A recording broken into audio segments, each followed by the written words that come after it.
अस्सलाम वालेकुम। केजे खान आपसे एक मरतबा फिर मुखातिब है।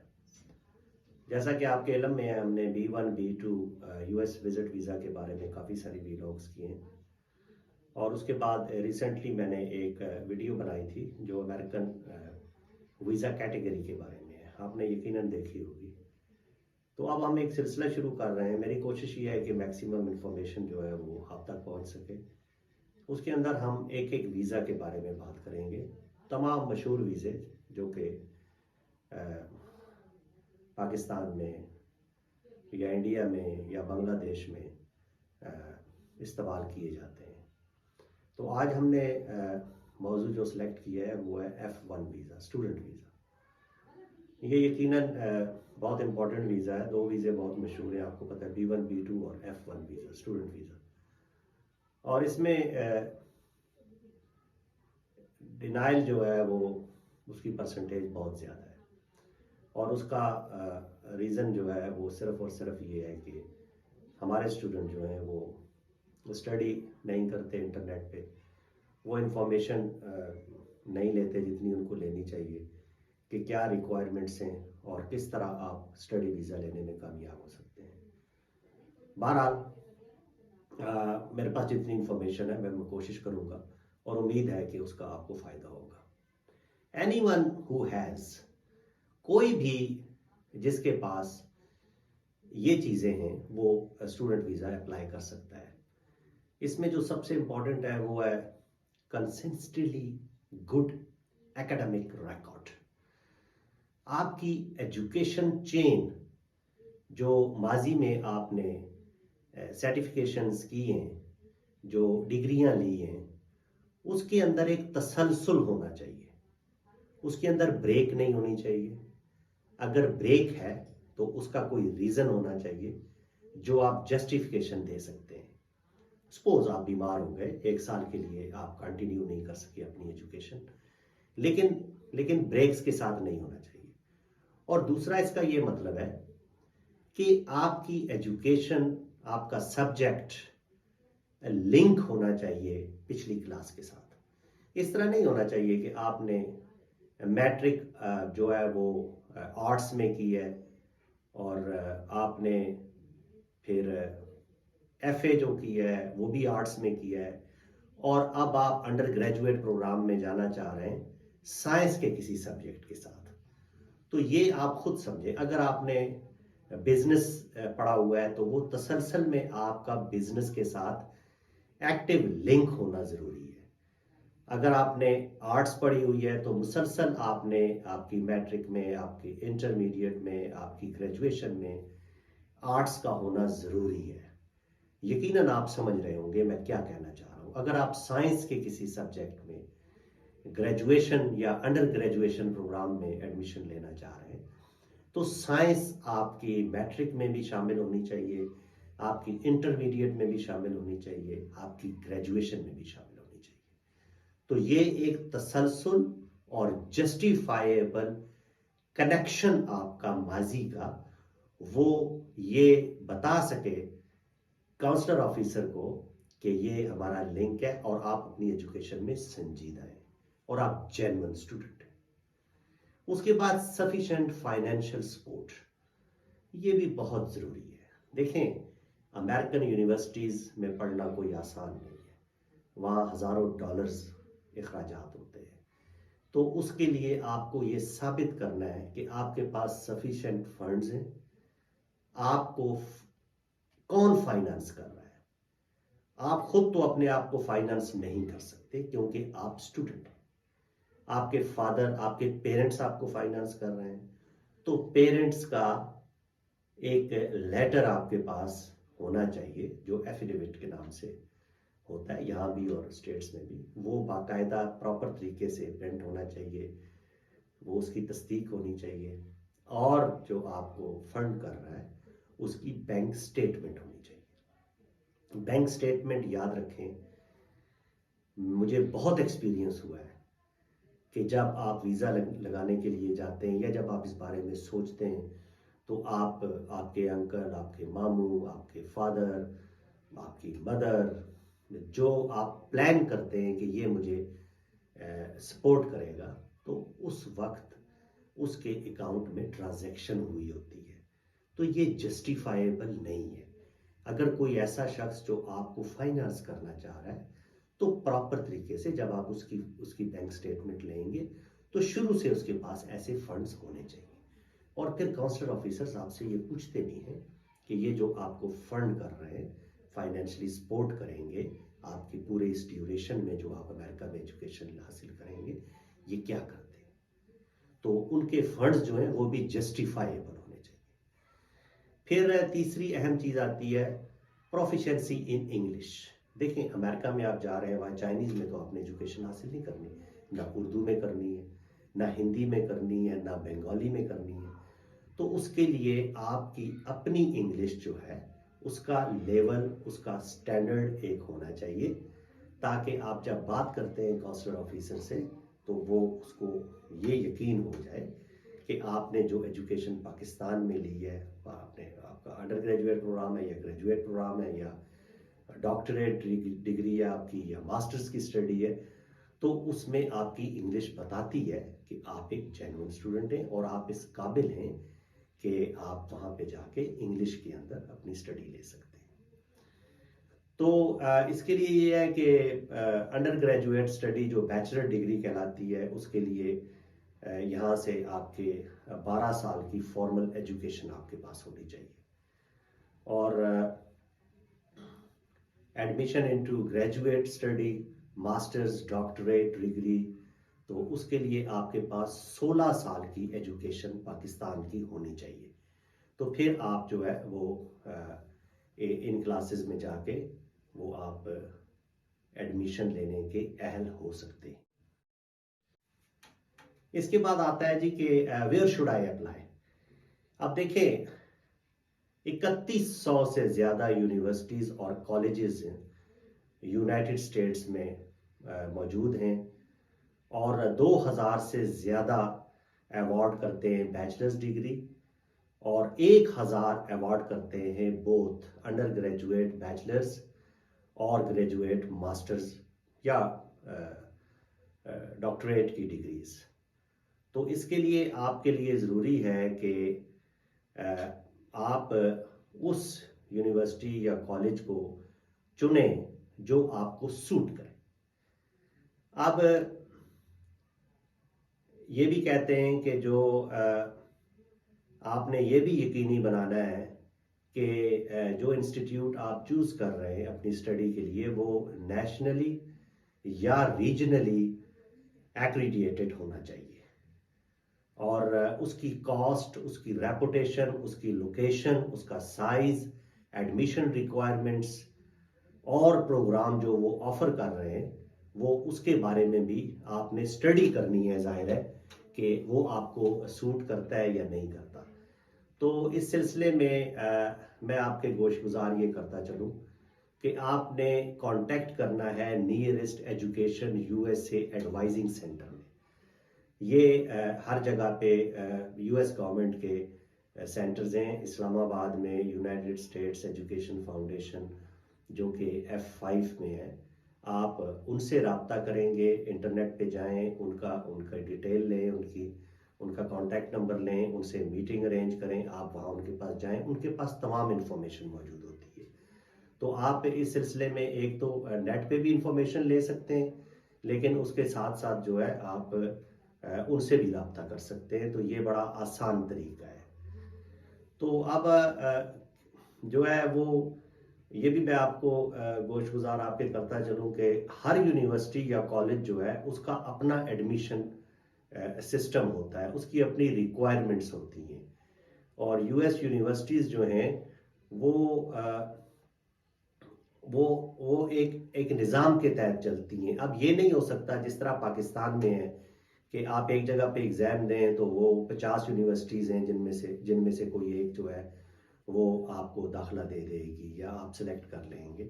वहाँ पे हर यूनिवर्सिटी, हर कॉलेज का अपना सिस्टम है, अपनी कमेटी है जो सिलेक्शन की है, अपना मेयार है, हर एक की फ़ी जो है वो मुख्तलिफ है, ट्यूशन फ़ी मुख्तलिफ है।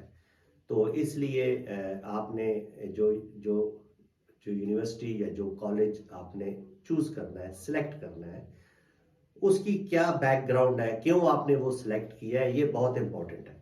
ये आपने काउंसलर ऑफिसर को बताना है, और वो पूछते हैं कि सिलेक्शन की क्या वजह है, ये फील्ड आपने क्यों चूज की है एजुकेशन की, और ये यूनिवर्सिटी या कॉलेज आपने क्यों चूज किया है, उसकी क्या वजह है। तो ये आपके जहन में वो तमाम सवालात के जवाबात होने चाहिए जो वो आपसे वहाँ पे पूछेंगे। तो ये एप्लीकेशन फॉर्म सबसे पहले आपको, जो आप यूनिवर्सिटी चूज करेंगे उसका आपने इंटरनेट पे जाके वो लेना है, और वो एप्लीकेशन फॉर्म आपने भरना है। इसकी कुछ एप्लीकेशन फ़ी भी होती है, जो कि $20 से $100 तक होती है, वो आपको देनी पड़ेगी। एप्लीकेशन फॉर्म के साथ ट्रांसक्रिप्ट्स होते हैं, जहाँ यहाँ पाकिस्तान में हम उनको मार्कशीट्स कहते हैं, तो वहाँ पे ट्रांसक्रिप्ट्स कहते हैं। वो आपके पास वेरीफाइड और तमाम रिकॉर्ड उसका होना चाहिए। फाइनेंशियल डॉक्यूमेंट्स होते हैं, यूएस यूनिवर्सिटीज़ और कॉलेजेस जो हैं वो प्रूफ मांगते हैं कि आपके पास एडिक्वेट फंड्स हैं to pay for your entire education in US. तो जनरली जो इंस्टीट्यूट्स हैं वो आपसे गारंटी मांगते हैं, जो साइन होनी चाहिए, whoever is funding your education, and a copy of the standardized test। ये एक और चीज़ है जो आप यहाँ पे स्कोर करते हैं, जो टॉफल है, जो सैट है, सैट 1 है, सैट 2 है, एक्ट है, एसीटी है, ग्री है, जीएमटी है, टीएसई है और ग्री है। तो ये इनके जो है वो स्कोर क्या है, ये हर यूनिवर्सिटी डिफरेंट स्कोर मांगती है। बाज़ यूनिवर्सिटीज़ जो हैं वो कम मांगती हैं, बाज़ ज़्यादा मांगती हैं। तो ये सारा रिकॉर्ड जो है इसका आपके पास भी होना बड़ा ज़रूरी है। तो ये एप्लीकेशन ऐसे होता है एक, ये बाज़ यूनिवर्सिटीज़ जो है वो अंडर ग्रेजुएट एप्लीकेंट्स जो होते हैं उनसे एक स्टेटमेंट ऑफ पर्पस होता है, right an essay that describe your academic and personal background।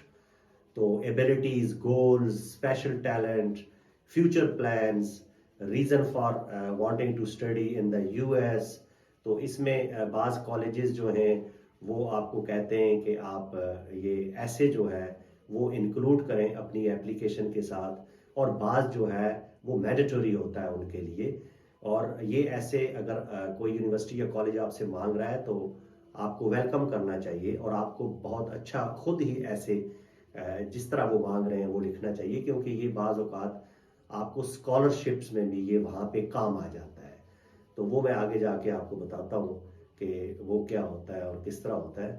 तो इसके लिए जो है ये लेटर ऑफ रिकमेंडेशंस जो है वो ये मांगती हैं यूनिवर्सिटीज़ अपने एप्लीकेशन फॉर्म के साथ, और ये ऑलमोस्ट ऑल ग्रेजुएट प्रोग्राम और अंडर ग्रेजुएट कॉलेजेस जो है वो उनमें ये रिक्वायरमेंट होती है।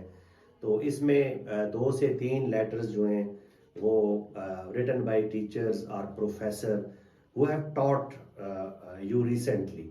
तो वो उसमें आप अपने टीचर्स से जो है वो रिकमेंडेशन मांगते हैं, और वो उनसे आप लिखवा के उससे ड्यूली सिग्नेचर करके स्टैंप वगैरह लगा के तो उसके साथ आप एप्लीकेशन फॉर्म के साथ जो है उसको मुंसलिक करते हैं।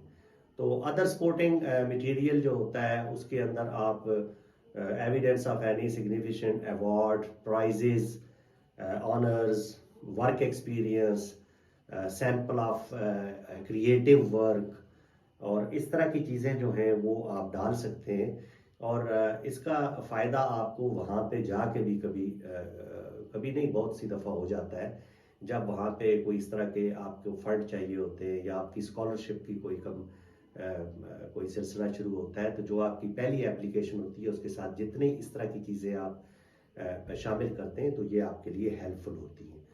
और दूसरी बात ये है कि कभी भी आप अपने ओरिजिनल डॉक्यूमेंट्स ना भेजें, as those item may be logically difficult for the admission committee to return to you। मतलब ये मुश्किल हो जाता है कि वो इस तरह के डॉक्यूमेंट्स जो आप ओरिजिनल भेज दें और वो कमेटी जो है वो ये समझ सके कि ये ओरिजिनल हैं, ये तो स्टूडेंट को चाहिए होंगे, और वो आपको वापस भेज दें। तो इसलिए आप अटेस्टेड कॉपीज़ जो है वो आपको भेजनी चाहिए। फिर बड़ा बर्निंग क्वेश्चन होता है कि when should I start the application process. देखें, एप्लीकेशन प्रोसेस जो है वो 1 साल पहले, आपके एडमिशन से पहले जो है आपके पास 12 महीने होने चाहिए, तो वो आपको स्टार्ट कर देना चाहिए, क्योंकि उसमें टाइम भी बहुत सारा लग जाता है।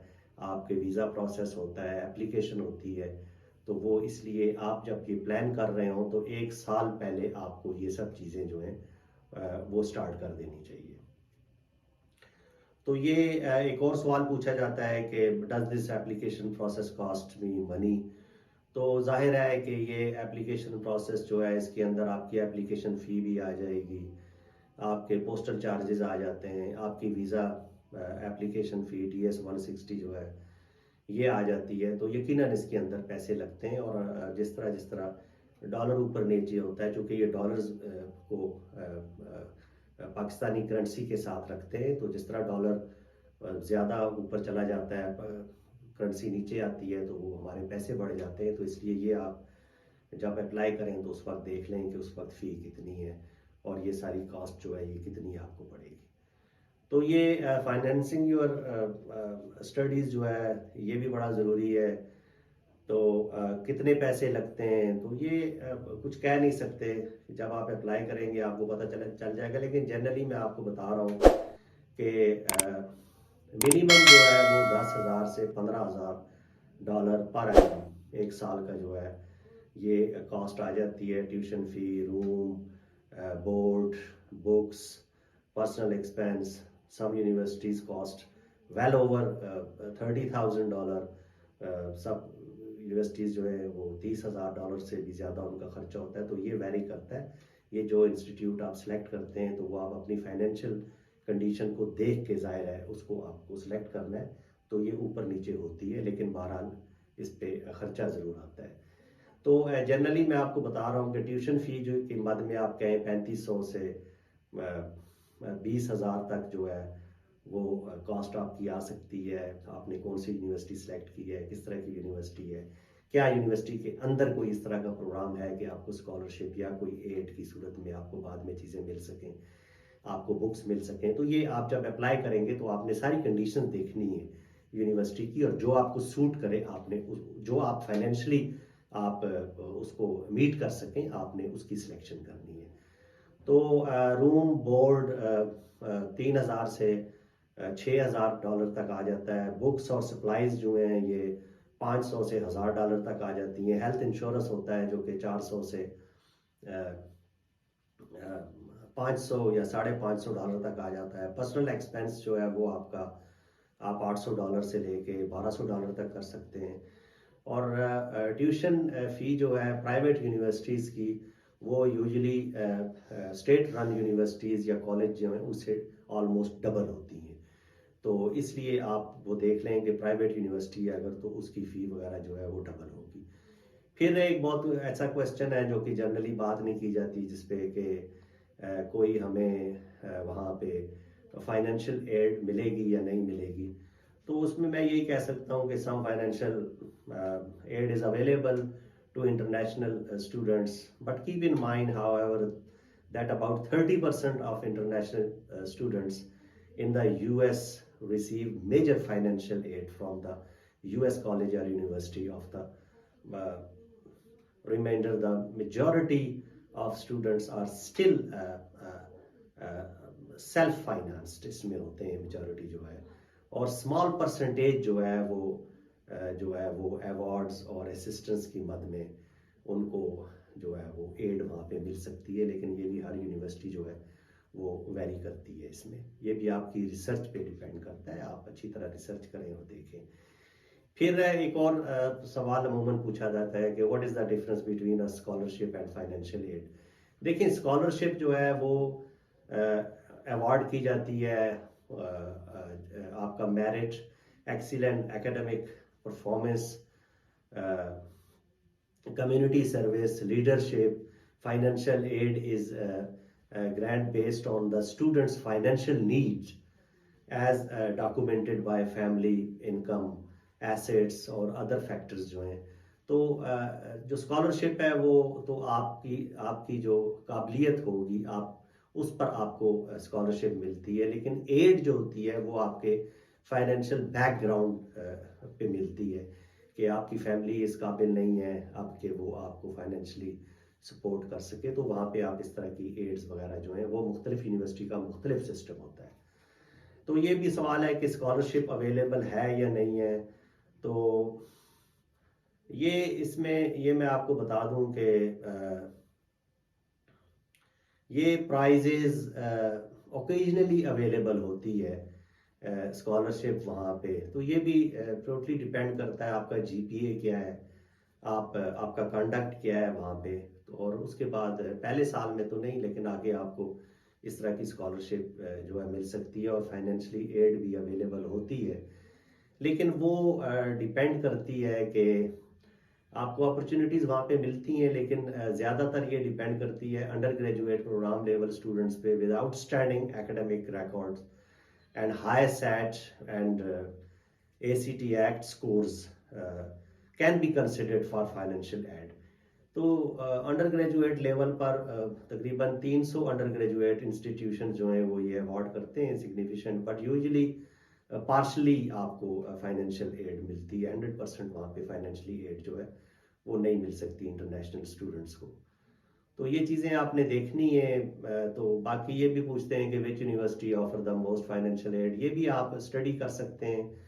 और अपना जो एजुकेशन फाउंडेशन होती है, जो मैंने आपको बताया है कि यूनाइटेड स्टेट्स एजुकेशन फाउंडेशन जो है वो F5 में है, आप वहाँ से भी इन सब चीज़ों के बारे में जो है वो मालूमात हासिल कर सकते हैं। और वहाँ पे टीचिंग असिस्टेंटशिप होती है जो for 20 hours a week, a graduate student may help a professor with lectures, lead class discussions, grade exams, papers और जो है वो टीचिंग जो होती है फ्रेशमैन उसके अंदर फर्स्ट ईयर में या अंडर ग्रेजुएट्स में होती है। तो जब ये तो take both the TOEFL and TSE test of spoken English, demonstrate your English proficiency and write an extra application essay describing your teaching interest and experience। तो ये जब आप पहला साल वहाँ पे गुजारते हैं तो उसके बाद आपको वहाँ पे अपॉर्चुनिटीज़ मिलती हैं। जो प्रोफेसर होते हैं वो उनको जो है असिस्टेंटशिप की मद में वो आपसे काम ले सकते हैं, तो वो पेड होता है, वहाँ पे फ्री कुछ भी नहीं होता। तो इस तरह की एडमिन जॉब्स होती हैं यूनिवर्सिटी के अंदर, वो भी आपको मिल सकती हैं। आप और किसी प्रोफेसर के साथ उस पर बहुत बर्डन है, तो वो आपके अंदर एबिलिटी है टीचिंग की, तो ये आपने प्रूव करना होता है वहाँ पे, तो उसमें आपको एड मिल जाती है जो फाइनेंशियली आपको बहुत सपोर्ट करती है। इसी तरह जो ग्रेजुएट प्रोग्राम है उसमें रिसर्च असिस्टेंटशिप होती है, तो वो भी आपका जो प्रोफेसर है और ये ज़्यादा जो है ये मेरा ख्याल ये है कि ये साइंस के अंदर जो है वो बहुत ज़्यादा होती है और सोशल साइंसेस में, और उसकी क्लासेस में जो है वो बिजनेस और हेल्थ प्रोफेशंस में ये ज़रा कम होती है। तो आपका प्रोफेसर जो है वो आपको वो सिलेक्ट कर सकता है, वो आपको देखता है कि आपके अंदर एबिलिटीज़ हैं रिसर्च की, तो वो असिस्टेंटशिप प्रोग्राम उसको कहते हैं, तो उसके अंदर वो आपको हायर कर सकता है यूनिवर्सिटी के अंदर ही, कॉलेज के अंदर ही। तो वो आपको अच्छी पेमेंट उसकी मिल जाती है, तो आपको हेल्प मिल सकती है अपने फाइनेंशियल मैटर्स में। तो इस तरह ही जो है वो इंटरपर्सनल स्किल्स आपके जो है computer ability, writing skills, team work, ये जो हैं ये 3 एसेंशियल क्वालिफिकेशंस हैं to study and get interpersonal skills के बेस पे आपको जो है वहाँ पे पार्ट टाइम जॉब मिल सकता है। तो इस तरह ये एड जो है ये फाइनेंशियली आपको मिल सकती हैं। फिर फेलोशिप होता है। Fellowships are normally awarded to the students admitted in a PhD program. They entails no work responsibilities and may cover the cost of tuition and fees plus a stipend। तो वो जो full fellowship support अगर आपको वहाँ पे मिल जाती है, तो वो इतना तो नहीं है कि 100% आप कवर कर सकें, लेकिन फिर भी आपके लिए काफ़ी हेल्पफुल होती है।